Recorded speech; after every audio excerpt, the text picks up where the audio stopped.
ভগবান Birsa Munda football tournament তথা রাজ্যভিত্তিক আন্তঃহোস্টেল football প্রতিযোগিতা শুরু হচ্ছে আগামীকাল।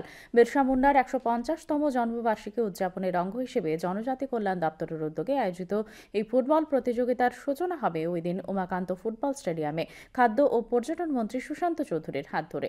এই প্রতিযোগিতা চলবে ৮ তারিখ পর্যন্ত। প্রতিযোগিতায় ছেলে ও মেয়েদের মোট ১৬টি দল অংশ নেবে বলে জানিয়েছেন দপ্তরের মন্ত্রী বিকাশ দেববর্মা। আজ আগরতলার শহীদ ভগৎ সিং যুব আবাসের কনফারেন্স হলে আয়োজিত এক সাংবাদিক সম্মেলনে তিনি এই কথা জানিয়েছেন। এই সম্মেলনে উপস্থিত ছিলেন দপ্তরের অধিকর্তা শুভাশিস দাস ও অতিরিক্ত অধিকর্তা কেশব কর। ৮ তারিখ পর্যন্ত চলবে।